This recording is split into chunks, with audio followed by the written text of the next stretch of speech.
If your parent was just diagnosed with dementia, stop the scroll. Do these 5 things this week or spend months in stressful chaos.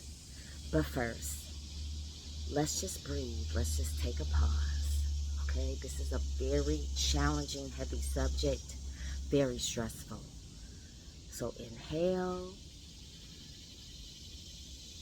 and hold and release. I'm Dr. Michelle, and in the next 10 minutes, I will be sharing something with you so you can get clear and calm about your best next steps. Or if you're already caring for your loved one with dementia, something that would be helpful and add value, calm, and peace to this journey that you're on. And we're approaching it with grace. And that grace is G, get educated, R, roadmap, creating a roadmap to care, A, arrange legal and financial documents, C is create routine and safety, and E is engage your support. So, I'm Dr. Michelle Clay, and that's Michelle like Obama, Clay as in Cassius. I'm both a physician as well as a certified holistic health counselor and clinical nutritionist.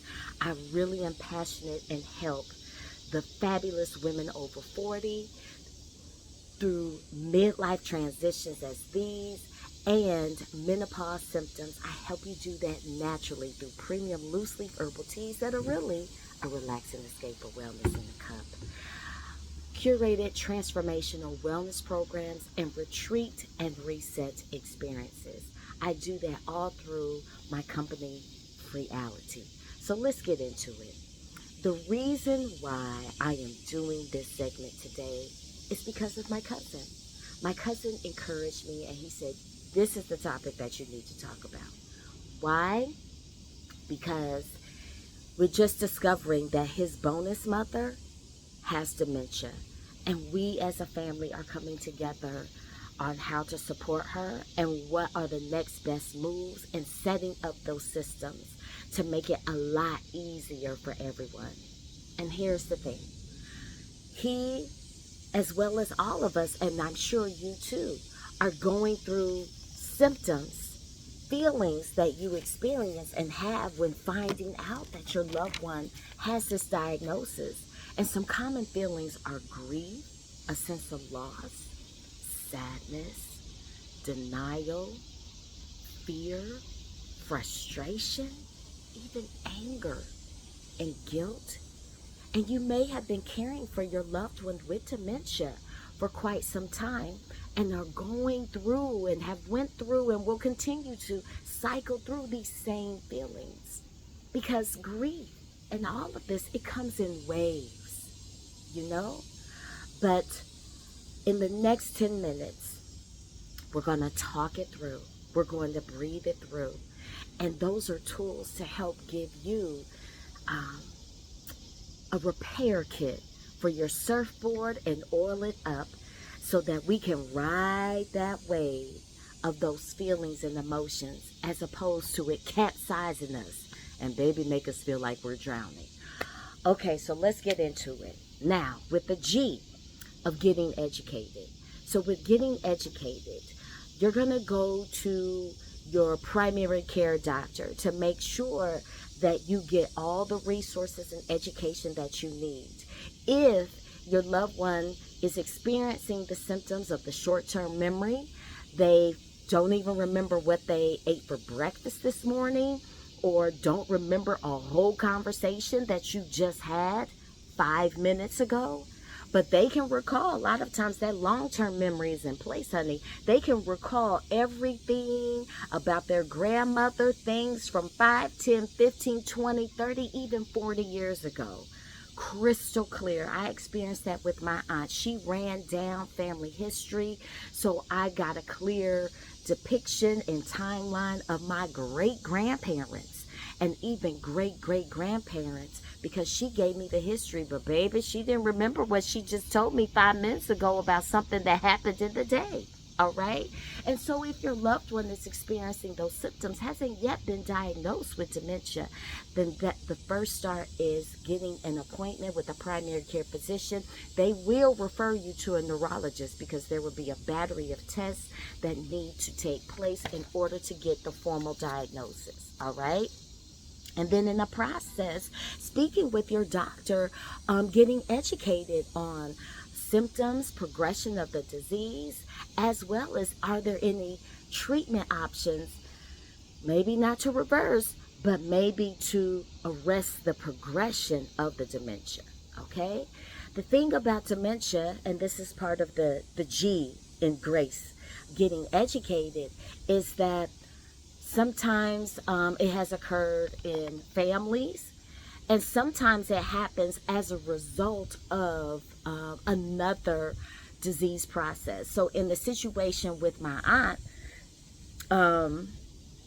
Betty, may her soul rest in peace, baby, she was active, mind crystal clear. She developed severe double pneumonia, which required her to have a stay in the hospital. And that stay in the hospital resulted in her being on the ventilator. They put her in, they induced a coma in order for her to be vented. Well, to be on the ventilator, I'm trying not to use medical jargon, okay? You like, vented what? But to be on the ventilator, and when she was finally well enough that the pneumonia was resolving and she was well enough to be extubated or get off of the ventilator, remove the tube, baby, something in that process, I believe, with a hypoxic event, and I'm trying not to speak medical jargon, but a hypoxic event where there was a decreased amount of oxygen perfusing throughout the body, in particular to the brain. This is my belief, that it altered her, and she came out of that thing with dementia. Okay? She was no longer able to live alone. She needed a caregiver, and because she had set financial things in place for her retirement, she had the funds to do that. All right. When she first came out, she was clear enough to designate a family member to help make those decisions and be over her finances. Thank goodness. I'm getting ahead of myself. But anyway, getting educated, those are the things that you need, and it's going to help you. All right. So let's move to the R of roadmap of care in our GRACE method. All right. And so in that roadmap of care, finding out about the resources that are available to you. You know, you're going to do in-home care, any clinics, facilities. A friend of mine whose dad has had dementia for a number of years, she actually has him in a daycare center that specializes in the memory loss. And it's really wonderful because they actually have a bus that comes and picks him up from home, takes him to the care facility. He is there all day. I think it's like from 9 to 4. And then the bus brings him back home and drops him off. And I always say, sometimes he doesn't go, and but typically it's 5 days a week, and thankfully for her it's every other Saturday situation, so that gives her more time for herself to work and that type of thing. And so instead of me saying, girl, did he go to daycare? I'm like, girl, did your dad go to school today? Because it's like going to school. The bus comes to pick him up. She takes him to the bus, meets the bus, just like your child. Puts him on the bus, honey. They take him to school, and then they drop him back off at the bus drops him back off, and she meets the bus driver. All right. So I'm like, did your dad go to school today? And she's like, yes. So finding out those, or respite care. Sometimes with respite care, if you're a full-time caregiver, then the respite care can come in, so maybe you can get a weekend with you and your boo, or you with your girls, right? Of course, these strategies help for men, but y'all know I talk to the fabulous women over 40. Amen, amen. So those are things to look into. And if you need to get a social worker to help you, they can help you navigate all of these and find out the the resources that are available to you in your community, what the insurance and Medicare will cover. In my friend's case, I believe Medicare actually covers this service, which is a huge blessing, particularly since she works for herself. So during the day, she can actually get some work done to make a living. All right. So next in our GRACE method, we covered the G, the R, and the A is arrange legal and financial documents. So if your loved one has just been diagnosed, that's going to be your wills, your living trust, your power of attorney, medical power of attorney. So power of attorney alone, consult your a legal professional, which I am not, but I know that there's a difference between a medical power of attorney and a regular power of attorney, because a medical power of attorney is that person who makes the medical decisions. Your loved one becomes incapacitated in a way that they cannot make the medical decisions for themselves. And those medical decisions that you need to talk about is going to be, do you want to be a DNR, a do not resuscitate? Do you want a feeding tube? Like, how far do we want to go with this thing? If something happens and you flatline or whatever the case may be, or you become brain dead, how far do you want to go?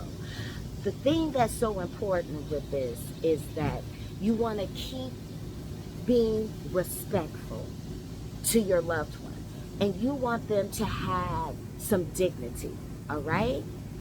And what's so important with that is because, baby, let me tell you, when that baton is passed in these types of situations, you're the mama now. You're the mama. This is your mother.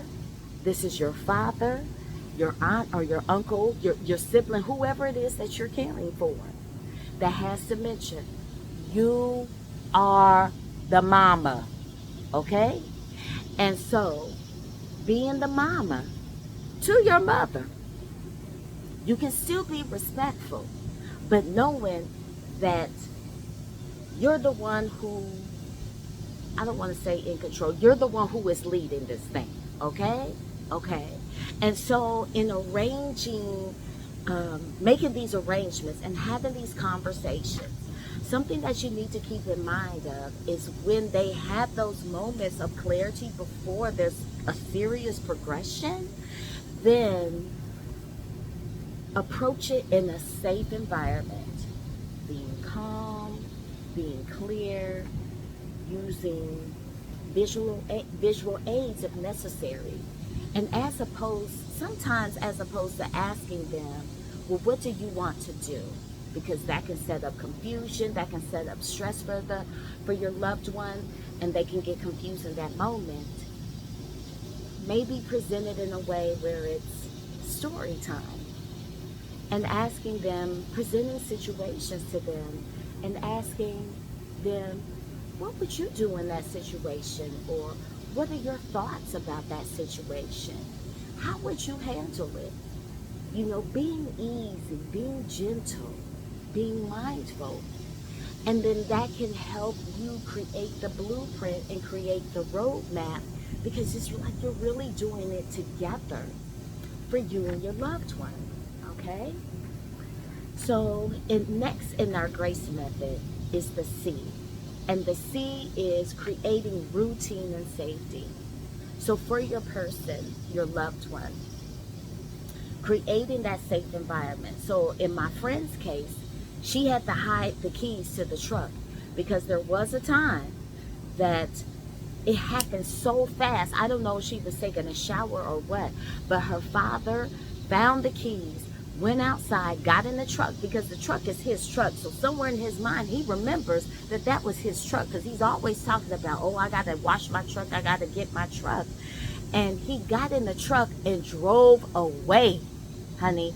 And she came out and couldn't find him.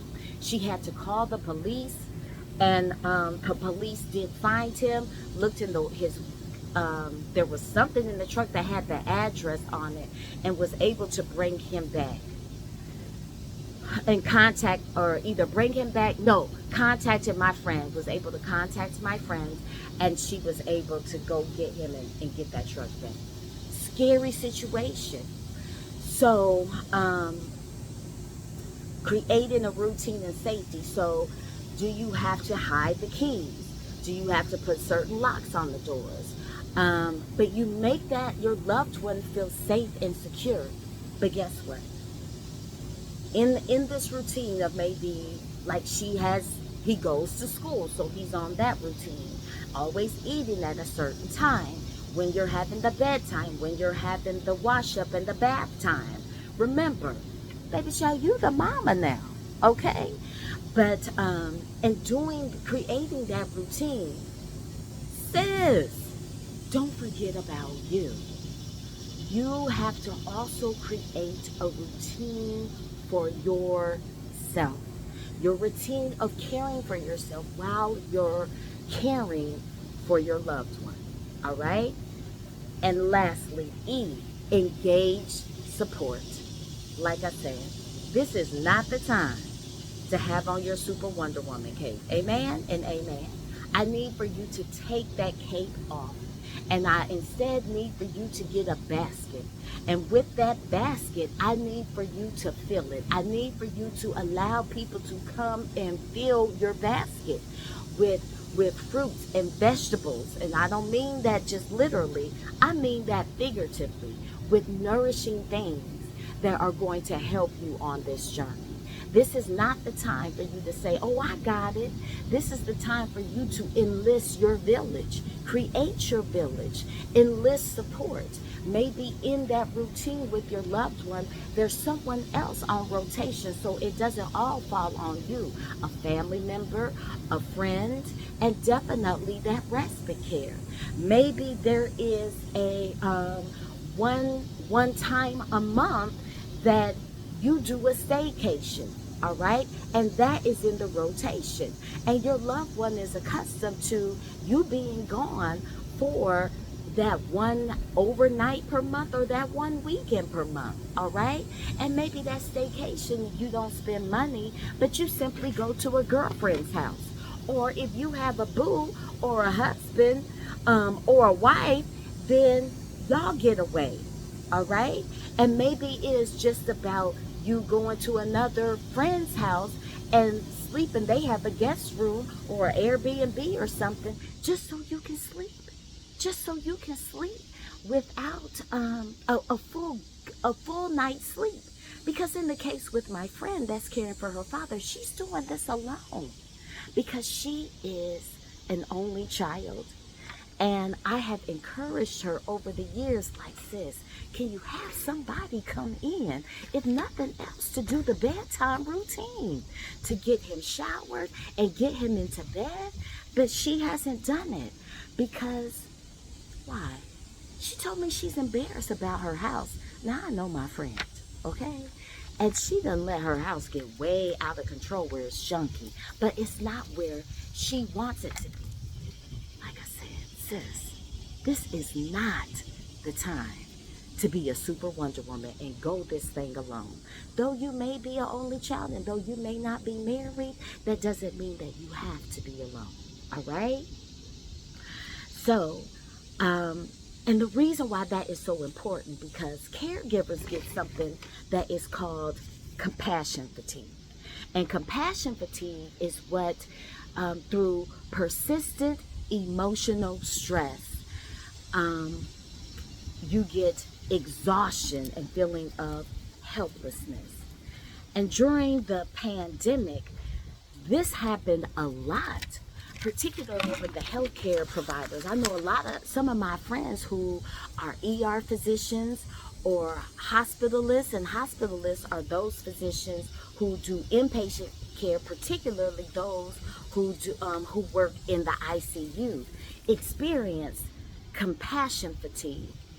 Now, why this is important, because women in particular, particularly the daughters, all right, the daughters who are doing the caregiving for their loved one with dementia, or their loved one in general with some other kind of chronic illness, experience higher incidences of depression, of anxiety, of sadness, of being overloaded, of being burned out.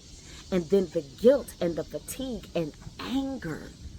I know, and frustration. I know sometimes friends of mine who deal with caring with a loved one with dementia, since they're the mother now, it's like dealing with a small child that doesn't listen, and you have to say the same things over and over, or particularly those hygiene issues of not realizing what the bathroom is. Okay, if you get my drift, I'm not gonna get too graphic, but these are the things that are important. All right, so remember the grace method. Giving yourself grace to one, get educated. R, creating a roadmap for care. A, having access to and arranging the legal and financial documents. C, creating routine and safety for both you and your loved one. And E, engaging support. And engaging that support, engaging in self-care. Routine and safety and support is for all of y'all. All right, all of y'all. So that concludes today's segment of the Midlife and Menopause Moment. I hope this was helpful for you, and stay tuned for more. I'm going to start a segment, the Sip, Soothe, and Reset Moment, where it's just about taking a pause, taking a mindful moment. It won't be so much about education, but about inspiration to help you with your transformation. All right? So until next time, I want you to be well. I want you to do something well and wonderful for yourself. And have a positive rest of your day. I'm Dr. Michelle, signing off. Bye.